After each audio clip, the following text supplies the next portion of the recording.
And that promise was based upon watching a person being punched and kicked to death in front of me by American soldiers. This person was a taxi driver, an Afghan taxi driver, who'd been bought, like us, by the Americans, hooded and shackled, stripped naked, beaten, punched, kicked, and demonized because he was a Muslim just like us, and thrown into the front area of the communal cell where I was held. There, they tied him up with his hands like this to the top of the cage, as they had done to most of us at some point or another. And they left him there, suspended for 2 days, tied, with his hands shackled. When his body went slump, they opened the cage door, and instead of giving him the medical treatment that he so obviously needed, they started to punch and kick him in the ribs and on the thighs. They took his limp body away, and I learnt later that this taxi driver didn't die exactly then. He died after they had administered to him what's known in military terms as the peroneal strike. It's like a Thai boxing style kick delivered to the top of the thigh, and it was delivered to him over 100 times that night. And there's a reason why. The reason was because when he was tied up like this, and they kicked him to try to restrain him, even though he was already restrained beyond measure, he said, Allah, Allah. The US soldiers there on duty, there were at least 2 shifts that night, and several soldiers on those shifts found it amusing. So they didn't strike him after the first couple of strikes to restrain him, they struck him out of pleasure. And the pleasure was this, like pressing a button. If you kick this guy, see what he says. He says, Allah, Allah. And that night, he said, Allah, Allah, 100 times. And it was the last thing he said before Allah took his soul. The autopsy report on him says that it looked like a truck had driven over his leg, and that had he survived, he would have required amputation. Now this was one of my experiences and things I've witnessed during the War on Terror, the US-led and British-backed War on Terror. It was the invasion of a sovereign nation which led to the deaths of tens of thousands of people, and that war that began then is not over. It's the longest war in the history of the United States of America. Bearing in mind that the United States of America has been born out of war and has never stopped fighting at one part of the world or the other. Whether it was the War of Independence, whether it was the wars against the Native Americans, whether it was the Civil War, whether it was the First World War, bear this in mind. World War is not an Islamic concept. Whether it was the Second World War, whether it was Korea, whether it was Vietnam, whether it was Iraq I, whether it was Iraq II, or whether it was Afghanistan.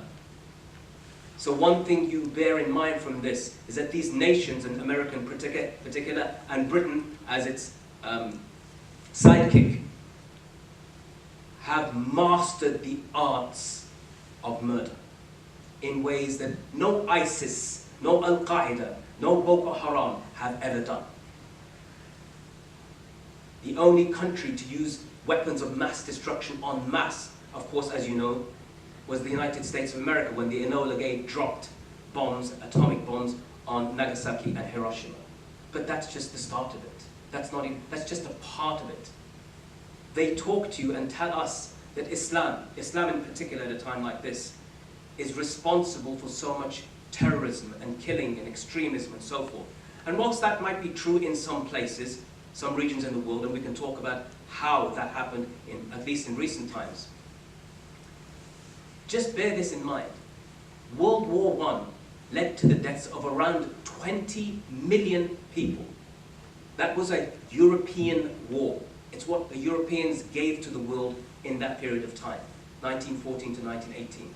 And if that wasn't bad enough, the consequences of that European war led us to World War II. World War II, when there were battles taking place in East Asia, as well as in Brazil. There were battles taking place between the British and the Germans. It was really a world war.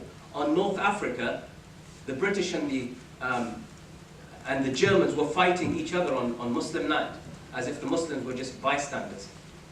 And they were butchering each other en masse. The massacre, the genocide, the Holocaust of the Jews was a completely European entity that was born out of anti-Semitism, that was born out of Christian beliefs. Islam never had this view because Islam doesn't believe that God can die. Christians believed that the Jews killed their God or were responsible for the conspiracy that caused it to happen. Therefore, the anti-Semitism was something that was repeatedly taking place in the UK. If you remember, if you've ever heard the story of Jack the Ripper, here's an interesting story.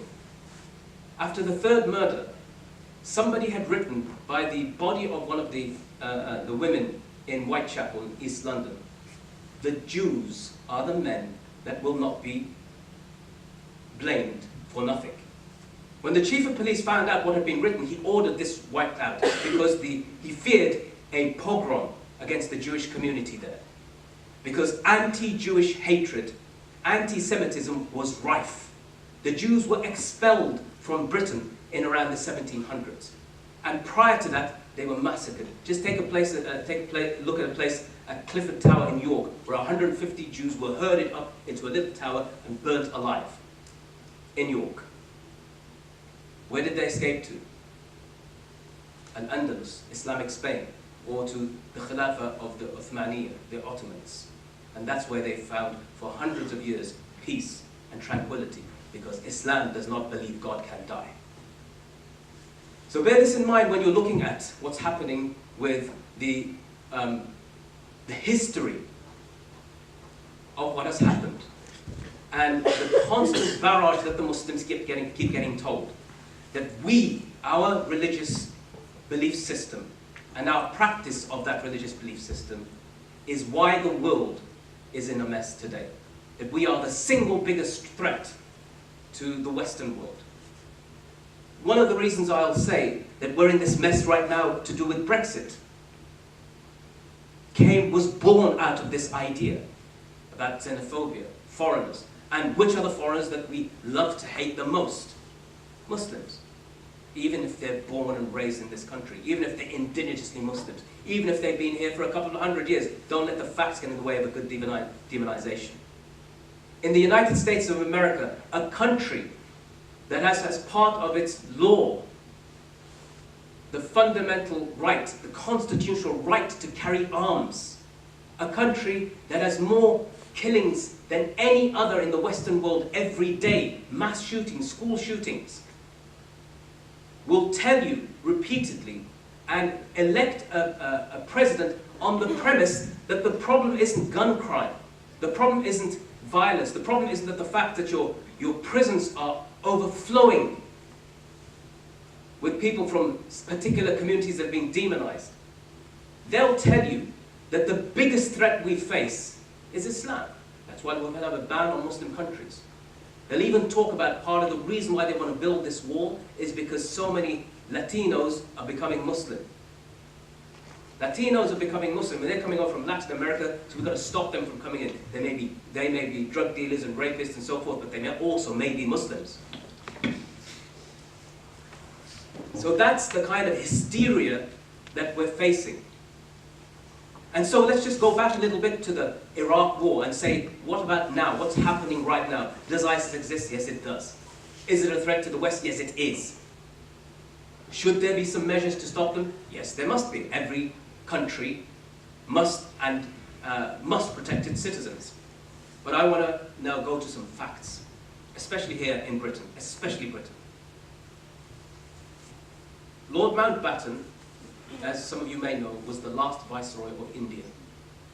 He was the Queen's, I think, cousin, or he was a relative.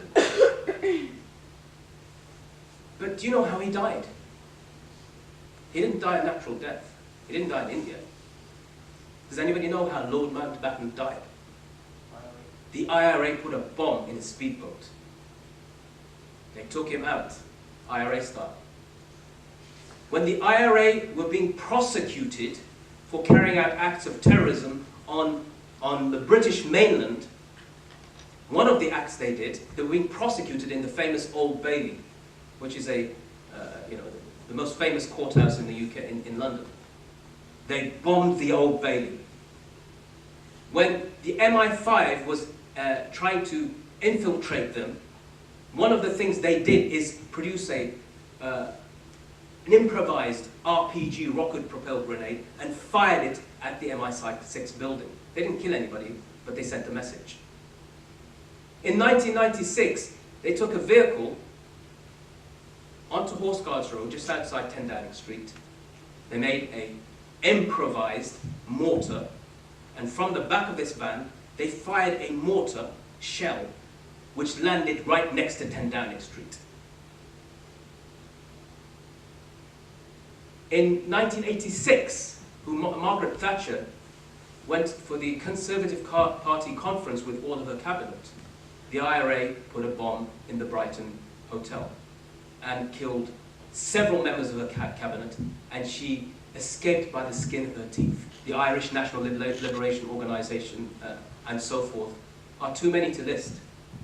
And because 3,000 people died in that conflict, which only came to end at the Good Friday Agreement. Why did we not have a prevent program? Why didn't we have laws that prosecuted people for singing Irish Republican poetry which celebrated the deaths of British soldiers? Why was there not such a law that was in the schools, in the colleges, in the prisons, in the NHS? Why did laws like this not exist? And more importantly, just a couple of days ago, there was a bomb in the city of Derry. In fact, the security services will tell you that the greatest terrorism threat that still exists to this day isn't actually from the Muslim community. It's still in the north of Ireland, or Northern Ireland. It's still there, because there's the know-how, there's the means, there's the motives, and there's the grievances. All of the ingredients, they still exist. So why isn't there a prevent program there now? Nobody will ask that question, because the answer is, just like the problem with Brexit, you want to keep the Irish question at bay. You want to make sure that the peace agreement, the peace treaty, the Good Friday Agreement doesn't fall apart. Meaning that you can negotiate with terrorists. Now that's important. Why? Because just this week, the Americans announced that they're going to negotiate with the Taliban. We've had a war, and based upon that war, returning soldiers and so forth, the rise of the EDL, the rise of far-right hatred, who claim to be the defenders of the British soldiers who are out fighting, dying, killing and being killed by the Taliban in Afghanistan and others. So you have to ask yourself this crucial question: what was it all for? Because in the end you still lost.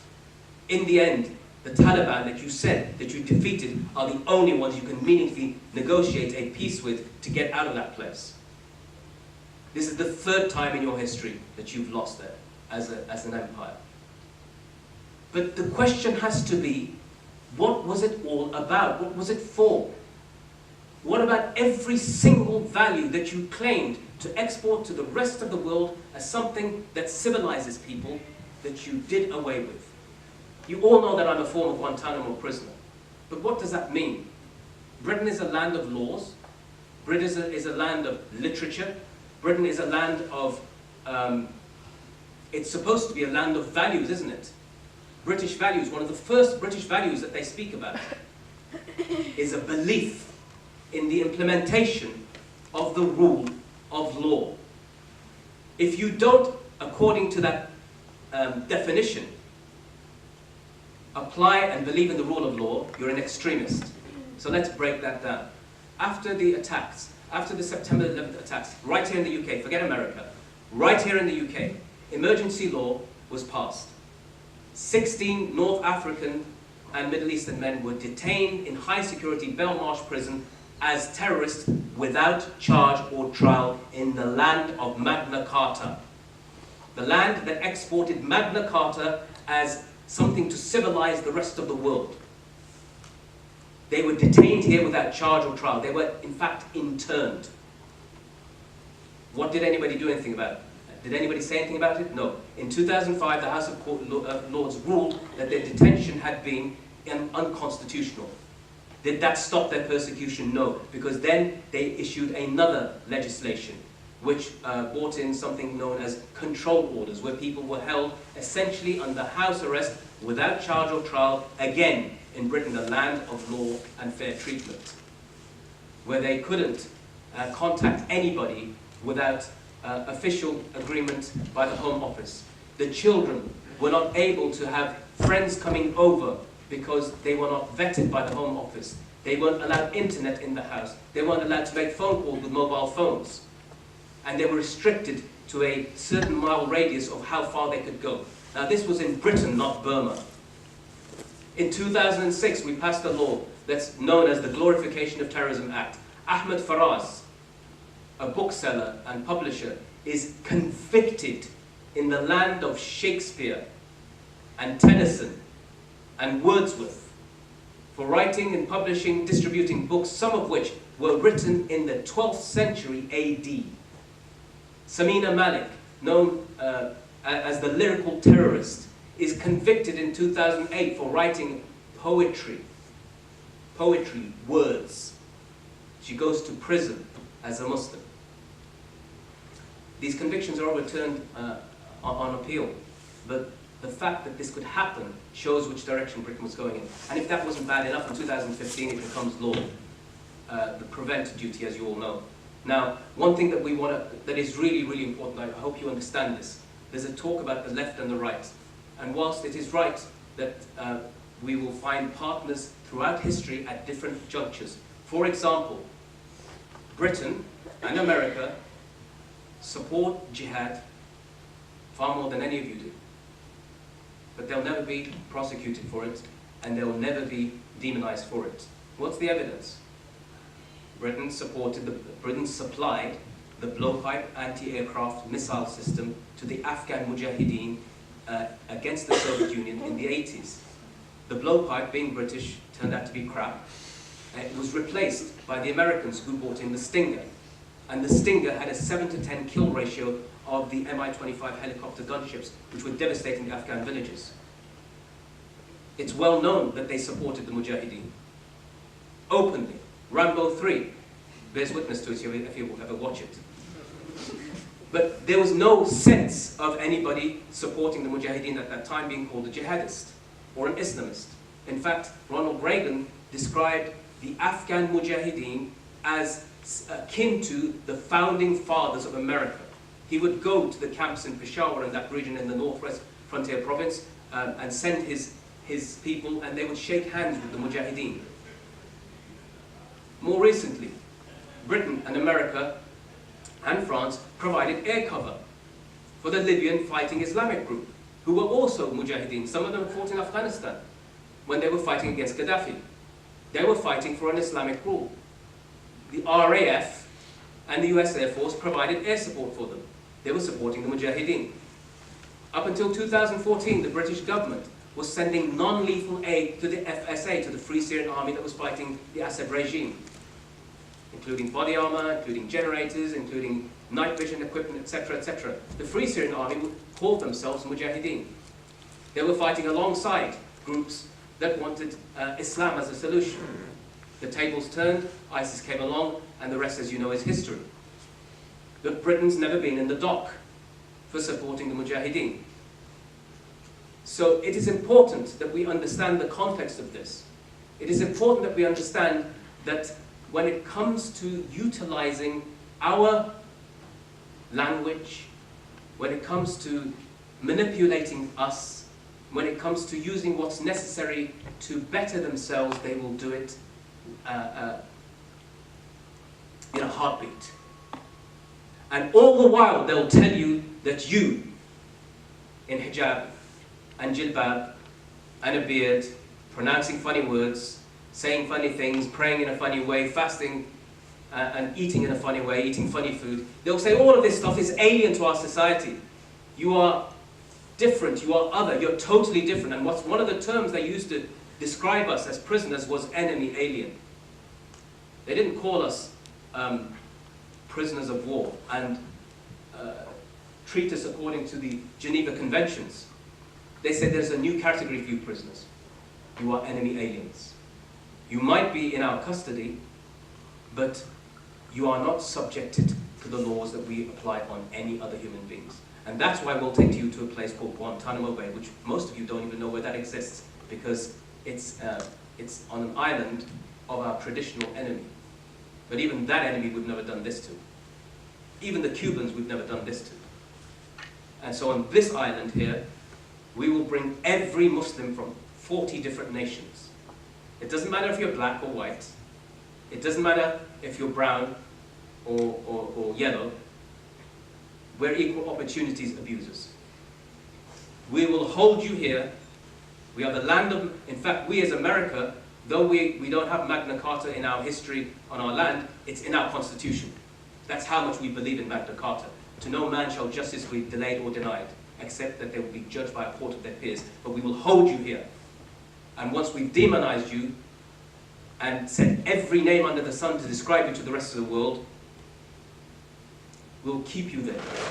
And we will tell the rest of the world that we were justified in doing so. At the same time, we will tell the rest of the world, and we will start invading countries at the same time, literally, and invade those countries in the name of democracy, human rights, and freedom. And we want all of you to buy it. And we know all of you will do nothing, especially our own populations, to stop us, even if you march in the streets, because we are that powerful. And then after we've done all of that, we'll release your prisoners over decades. We'll destroy people's lives. We'll ensure that those people get released are still demonized. We'll ensure that our tabloids and our mainstream press will ensure and make sure that those question marks remain on your community, because it won't be just you being targeted, it will be your entire community. So that's what it's meant for us. That's what the hijacking of the language has done to us as a community. But what I just want to slightly move into a different direction now. Because one of the things they frighten us about and say there's been we fear the Islamization of Europe. Poland's doing it, Hungary's doing it, countries where there's no Muslims, like the Czech Republic. There's about 5,000 Muslims there, and they're talking about making laws for anti-Muslim immigration. I mean, come on guys, nobody wants to come to your country anyway, trust me, I've been there. But in truth, it's this. We won't reject the great deal of good that the West has offered. We won't reject it at all. We should, Allah says in the Quran, stand up. Stand up. Be just. That is closer to taqwa. So let's be just. Let's recognize good where it's come. And let's not all say that everything that the West has done has been despicable, and wars, and torture, and so forth. But let's not, on the other hand, like some apologists will say, that there are Muslim individuals and organizations who are putting forth a victim mentality. A victim mentality. Can you imagine saying that to, say, somebody who's a relative of a Holocaust survivor? Can you imagine saying that? Why are you pushing a victim mentality? Could you imagine saying that to a rape victim? There were many people I know got raped. In Guantanamo, in Bagram, in other prisons. Can you imagine saying, stop pushing a victim mentality? So we won't push the victim mentality anyway. We'll push the survivor mentality. In fact, we'll do something even more than that. Is anybody here who drinks alcohol? No. Don't give away your sins. Is there anybody here who would like to drink alcohol? Yes. I put my hand up. Why? Allah says in the Quran, مثل الجنة التي وعد المتقون فيها أنهار من ماء غير آسن وأنهار من لبن لم يتغير طعمه وأنهار من خمر لذة للشاربين. Allah subhanahu wa ta'ala says that the paradise that He has promised to those believers, for them are rivers. Rivers that flow, including a river of clear water that doesn't divert its course. And rivers of milk, the taste of which never goes bad. And rivers of wine that are beautiful to the taste. So is there anybody who wants to drink alcohol? No. Wine. Nobody wants to go drink from that. Nobody wants to drink from that river. Nobody wants to drink from that river. Okay. Why is that important? That's important because, you see, imagine on a Friday night going to a pub populated by EDL supporters. Going there and telling them, listen, I don't drink alcohol, but that word is mine. Alcohol, the word alcohol, you know it's an Arabic word, right? And you probably think that this word comes from al-kuhul, right? But what does al-kuhul that you put on your eyes have to do with alcohol? The answer is not very much. So the word alcohol actually comes from a verse in the Quran. And that verse is from Surah Safat.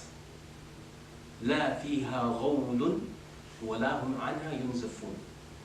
The word is al-ghawl. So al-ghawl means that heavy-headedness, but it also means, and from this you get the root of the word ghul or ghul, right? That's where they get the word spirit. It's like a spirit.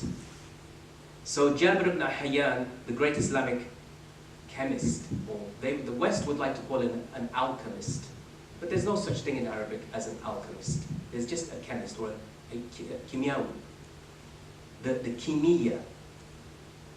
And he developed this process of distillation to extract al-ghawl for medicinal purposes.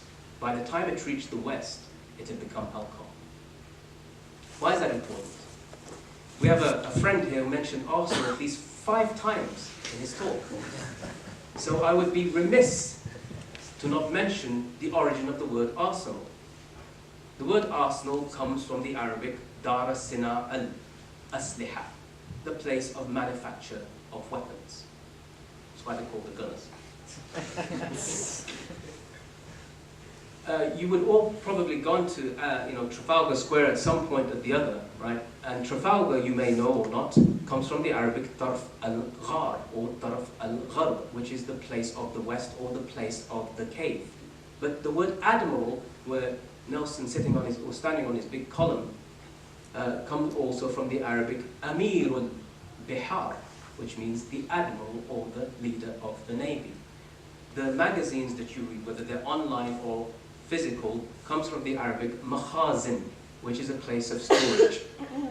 And that's why in French, magasin is a shop, a store.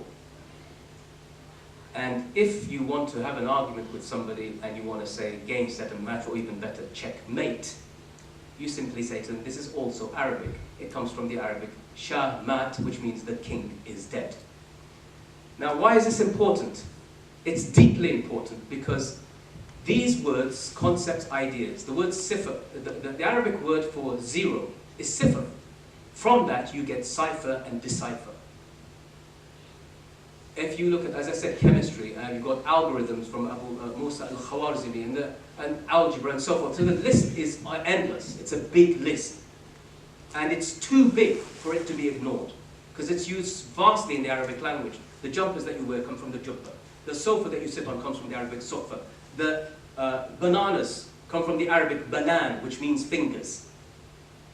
The list goes on and on and on, and it is too much to ignore. The camera, the word camera. Any Urdu speakers here? What's the word for room? So what is it? Camera. Do you think there's any correlation between that and camera? Yeah, the dark room. That's where it comes from. It's originally a Farsi word. It's from Ibn al-Haytham's work on developing the actual camera obscura, which was the Latinized version of camera. We still use this word in the Urdu language to this day. There is too much that we have given to society for its ability to advance and to develop, for it to be ignored. Too much. there has been an attempt, a consistent, concerted attempt to wipe away what Islam has done and to simply say this was all passed through the works of the Greeks and Islam developed nothing. And what we need to do is to remind society that the Islamification of Europe has already happened. And if it didn't happen, if all of those contributions didn't take place in one way or the other, you would be far less advanced than you are. So that is the note that I really want to finish on. And so that people understand that our presence in Europe may be disliked by some, may be hated by others, but we are a force that is a fourth, or some would say a fifth, of the global population. And your attempts, as somebody pointed out, during the Bosnian conflict, I went there during the war several times. I witnessed places, I witnessed and met with people, women who had been gang raped. And the reason why they had been gang raped by the Serb soldiers for one reason alone. They said that these Muslim women will give birth to the next army of Serbian Christian Orthodox soldiers. That was the twisted, warped idea they had in their head. So Muslims are a part of Europe. We are afraid. We are deeply afraid that the situation here will get worse and worse for us. And that Europe will do to us what it has done to minorities throughout its history.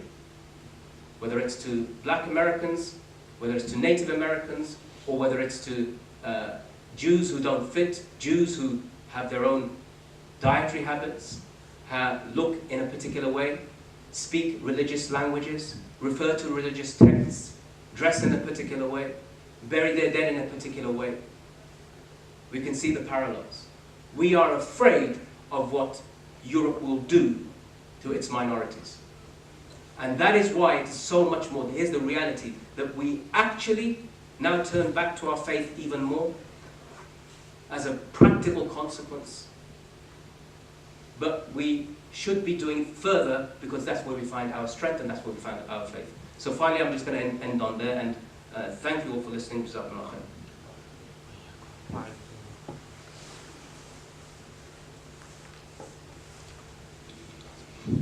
So mashallah, really hard-hitting, a really emotional talk by Moazzam Begg, mashallah. As you heard, he has a lot of experience, a lot of first-hand experience, and this isn't something that's isolated to him or the other detainees at the prisons and Guantanamo Bay. You know, this can happen to any one of us at any time if we go down the same road. So now I want to open the floor to questions and answers.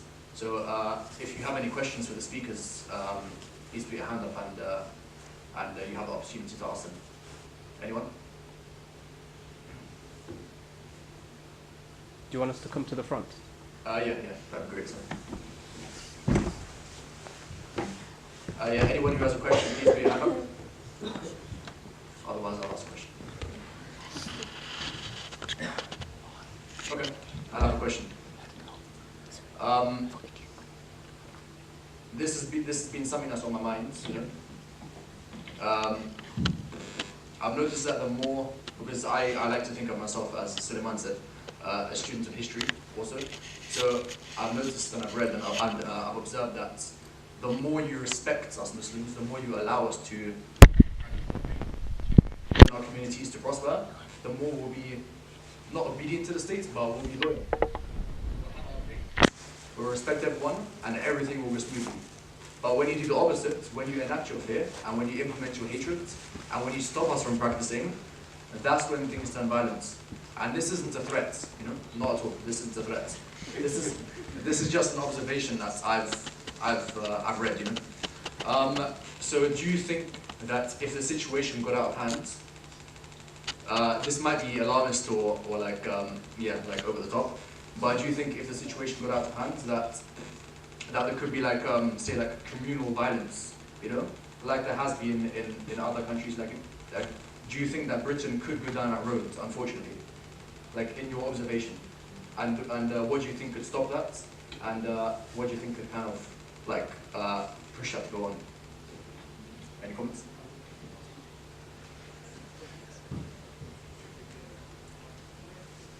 That's a hard question to start off with. That puts me on the spot.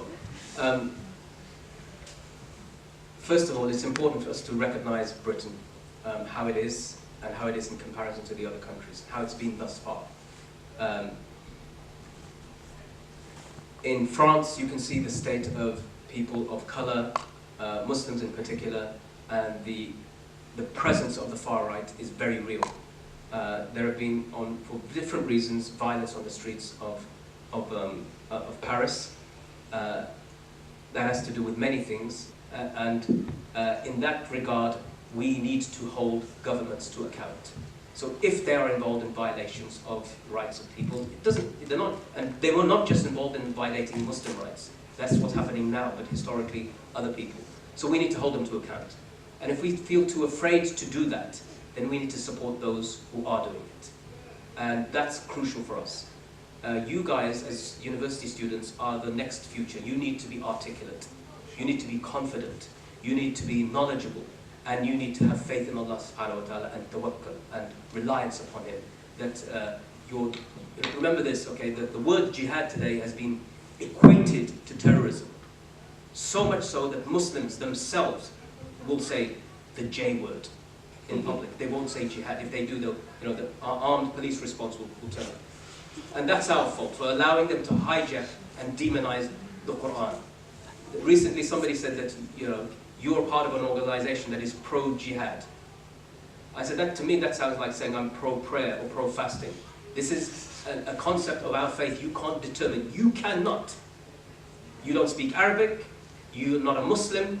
You fulfill no conditions at all to take this word, to hijack it and demonize it and then use it against me. You have no place at all. So it is important that we are articulate enough to fight back wherever it's needed.